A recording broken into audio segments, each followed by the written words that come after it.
అత్తా సుగుణత్తా అత్తా ధరణి సంతోషన్నా బాగున్నావా? బాగున్నాను. ఏంటే ధరణి ఈ మధ్య అసలు ఇటు రావడమే లేదు. రావాలి అనుకున్న ప్రతిసారి ఏదో పని పడుతూనే ఉందత్తా. అందుకే ఈ రోజు ఎలాగైనా నీతో మాట్లాడదామని వచ్చాను. నాన్న ఆరోగ్యం ఎలా ఉంది? బాగుందత్తా. ధరణి ఉం? ఇదిగో నీకోసం జున్ను పాలు. ఆయ్ జిన్నుపాలా? అవును, నీకిష్టమంట కదా, అందుకే తీసుకొచ్చాను. అత్తని ఎన్నిసార్లు అడిగినా తెలియదు. అలాంటిది నేను చెప్పకపోయినా నాకిష్టమైన జిన్నుపాలని నువ్వు తెచ్చిచ్చావు. నాకెంత సంతోషంగా ఉందో. అత్తా నీకన్నా మా అన్నే మంచోడు. మా అన్న బంగారం. అన్నా నీకొచ్చే భార్య ఎవరో కాని చాలా అదృష్టవంతురాలు. అంత ఖచ్చితంగా ఎలా చెప్పగలుగుతున్నావే? పరిచయమైన కొన్ని రోజులకే నన్ను అన్నయ్య ఇంత బాగా అర్థం చేసుకున్నాడు.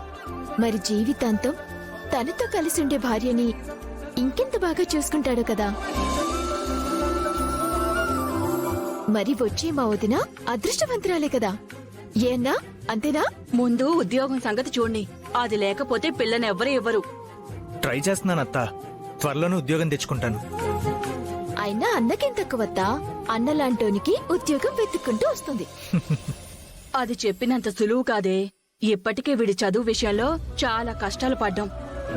ఇప్పుడు వీడేదైనా ఉద్యోగం తెచ్చుకుంటే వాడి జీవితమే బావుంటుంది. మంచి పిల్ల పెళ్ళాంగా వస్తది. లేదంటే ఇంతే. అలా అంటే వింటత్తా, అన్నకు తప్పకుండా మంచి ఉద్యోగమే వస్తుంది. అలాగే గొప్పింటి పిల్లే భారీగా వస్తుంది. ఆశకు కూడా హద్దుండాలే. మనలాంటి పేదోళ్ళకి గొప్పింటి పిల్ల ఎలా వస్తుంది? ఏ ఎందుకు రాకూడదు? అసలు అన్నకేం తక్కువ? చూస్తూ ఉండు, అన్నకి తగినట్టు మంచి మనసున్న గొప్పింటి అమ్మాయితోనే పెళ్ళవుతుంది.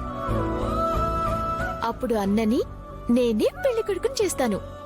నేనే దగ్గరుండి పెళ్లి కూడా జరిపిస్తాను.